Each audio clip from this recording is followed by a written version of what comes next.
Welcome again to The Man Who Woke Up the Buddha. This is episode 10. Sid and the Buddha play doctor. And Sid redefines rapid cycling. First, I want you to know that the symptoms and progression of Sid's cancer, anaplastic ependymoma, are loosely based on the writings of my friend Mark Green, who passed away in 2015. I think he would appreciate the fact that I gave Sid his cancer.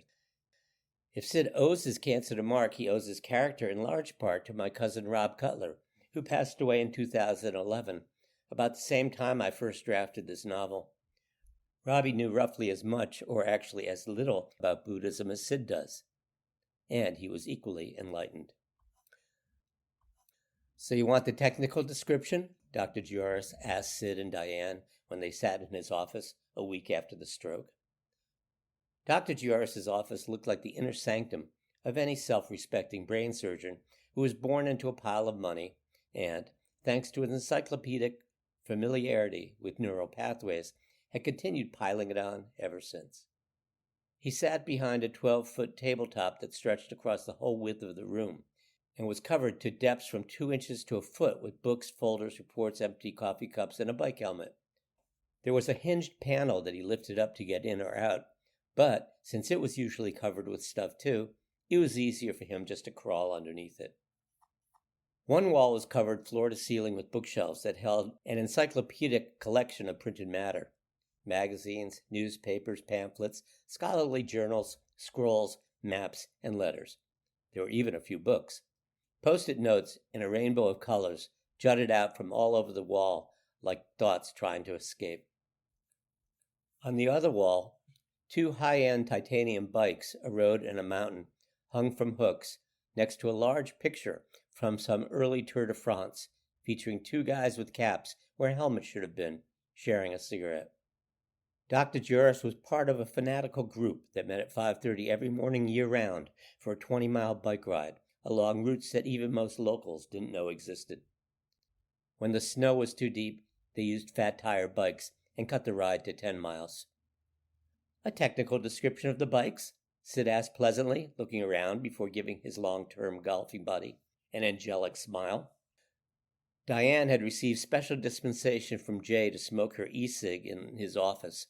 Jay's real name was Jayachandra Joris, Indian mom and Greek dad, who had met in Vietnam in the late 60s while doing international aid work, and left when they saw the writing on the war wall wasn't necessarily in English. Even though he was more a biker than a basketball player, he liked being referred to as Dr. J. Ignore him, Di said. How much longer are we going to have him to kick around? She exhaled so much vapor it looked like her head was exploding. Dr. J smiled sympathetically. His combination of mysterious Indian and laid-back Mediterranean genes always made it look like he was smiling sympathetically. Okay, fine, I'm ready. Let's get technical, Sid said, not pleased with the direction of the mood swings whipping around the room. I know it's kind of a dumb question for the Buddha to ask.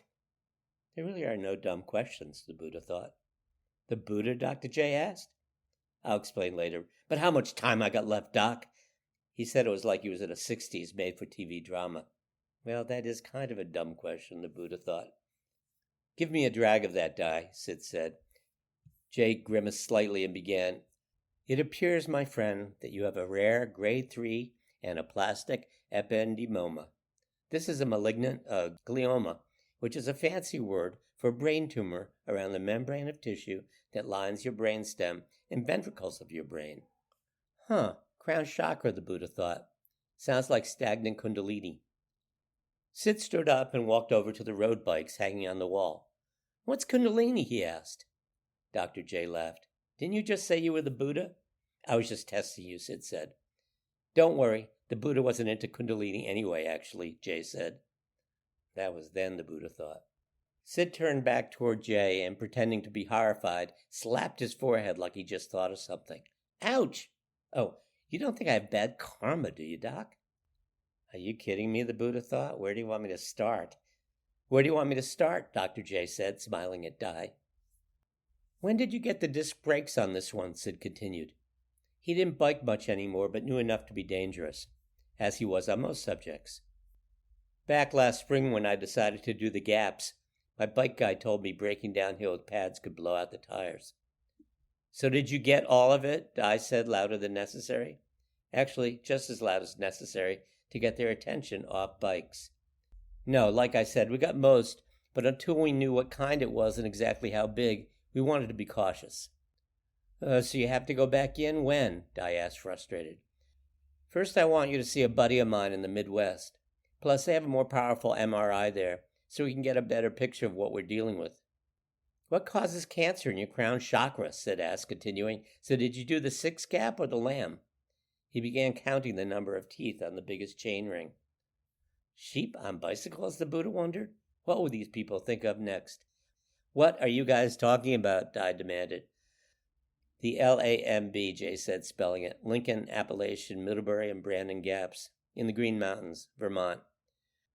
Jay felt like he was walking a tightrope between Sid's desire to spend as much time as possible in denial and Di's urgency to get to the point.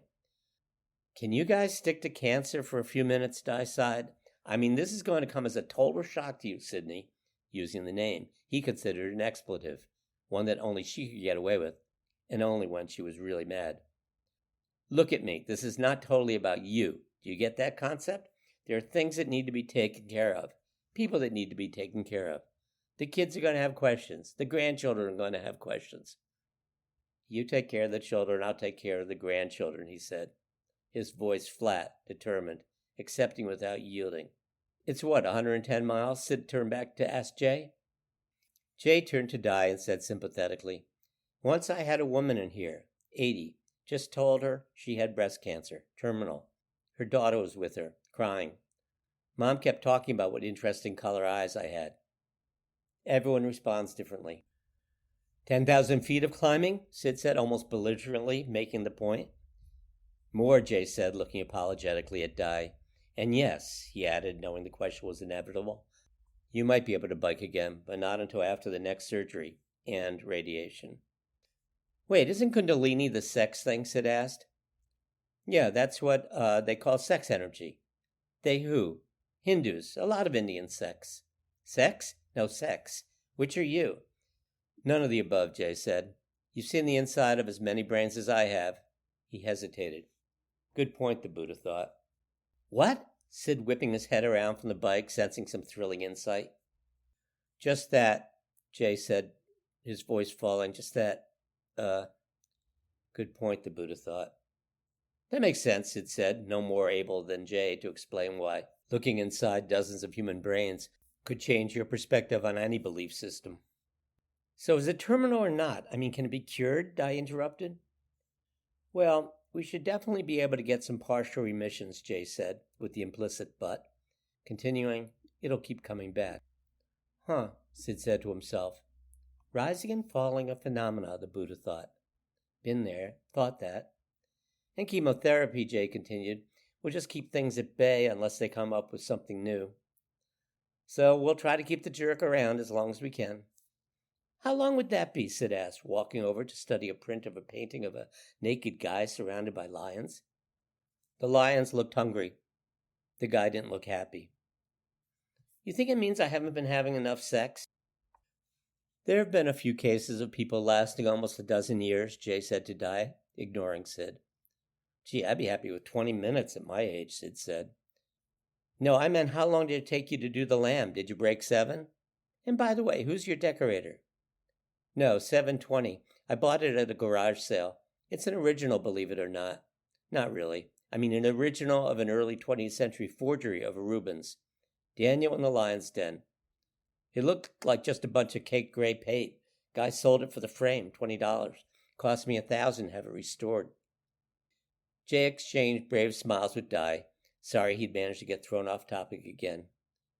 A little hard to be mad with the guy, but Jesus, he could be maddening. Daniel, Rubens.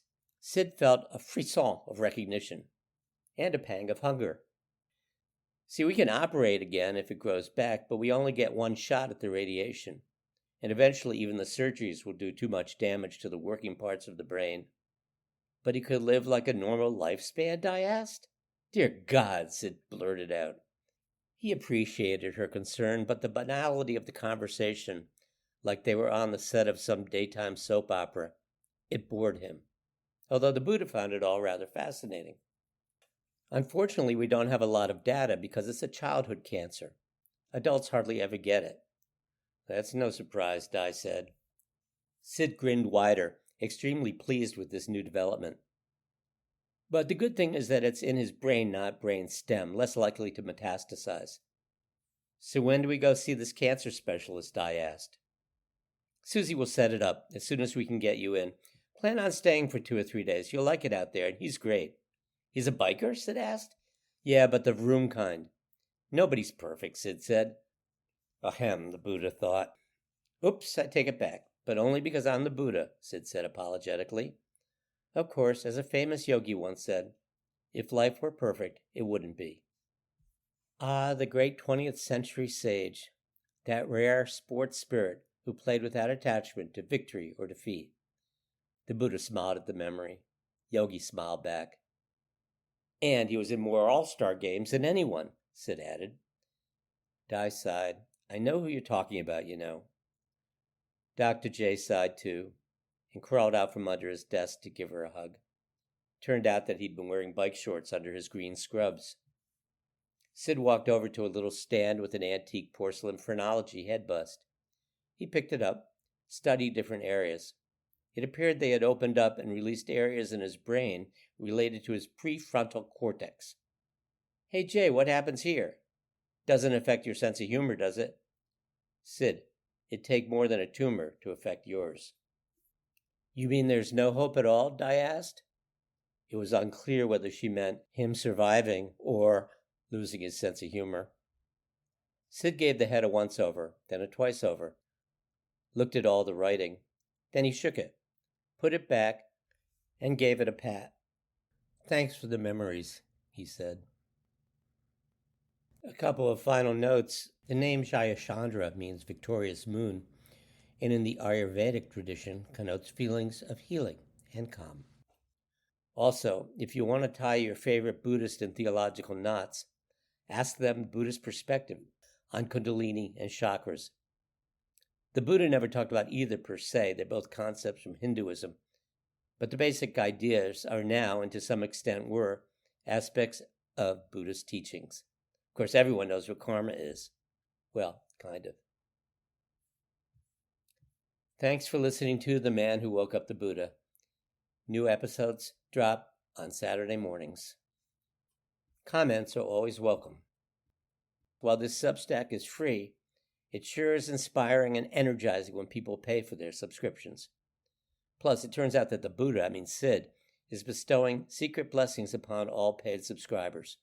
So it's definitely worth considering for both of us.